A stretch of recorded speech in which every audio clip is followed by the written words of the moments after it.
بسم اللہ الرحمن الرحیم. حامد حسین عرض کر رہا ہوں. کیسے ہیں آپ؟ ٹھیک ٹھاک ہیں؟ خیریت ہے؟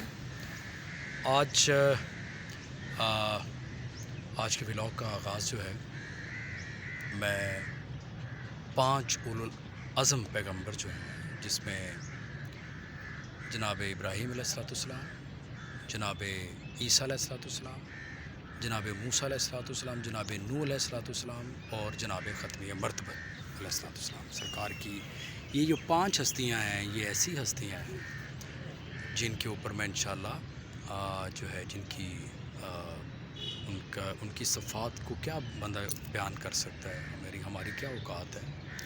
لیکن جناب ابراہیم علیہ السلام سے متعلق میں آج چاہتا ہوں کہ میں تھوڑی سی گفتگو کروں اور سرکار کے اوصاف جو ہیں وہ ان میں سے ایک وصف کا ذکر کروں میں کہ ایک سرکار کبھی بھی اکیلے بیٹھ کے کھانا نہیں کھاتے تھے، اور ایک مرتبہ کوئی انہیں ملا نہیں، اپنی گلی اور قریب ایریا میں باہر تک چلے گئے اور بہت دور نکل گئے.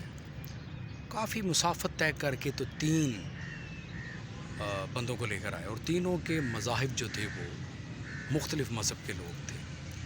کوئی جو تھا وہ آگ کی پوجا کرنے والا تھا، کوئی بتوں کا پجاری تھا، اور کوئی جو تھا وہ جو ستاروں کی پوجا کرنے والا. یعنی یہ 3 مختلف مذہب کے لوگ جو ہے سرکار کے دسترخوان پہ جب بیٹھے، انہوں نے کھانا تناول کر لیا تو انہوں نے کہا کہ سرکار آپ نے ہمیں جو ہے اتنا یعنی عنایت کی ہے اور ہمیں اتنا جو ہے لذیذ کھانا آپ نے جو ہے وہ سرو کیا ہے، تو آپ ہمارے لائق کوئی خدمت بتائیں. تو سرکار نے کہا میری دلی خواہش ہے کہ آپ جو ہیں وہ زمین پہ ایک سجدہ اس بارگاہ میں کرتے ہیں. انہوں نے کہا جی ہم تو ایسا نہیں کر سکتے، ہمارا تو مذہب ہی کچھ اور ہے، ہم تو مانتے نہیں ہیں جو جس خدا کی آپ جو ہیں وہ عبادت کرتے ہیں. تو تینوں دوست اٹھے اور جب گھر سے باہر نکلے ہیں، جناب ابراہیم علیہ السلام کے گھر سے باہر آئے تو کارنر پہ جا کے تینوں نے آپس میں مشورہ کیا. انہوں نے کہا یار یہ کیسا شخص ہے، ہمیں کہہ رہا ہے کہ مٹی پہ رکھ کے سر رکھ کے سجدہ کر دیں، تو کون سا اتنا مشکل کام ہے، کیا خیال ہے اس کی خواہش پوری کر دیتے ہیں اس شخص کی جو اتنا اچھا ہے.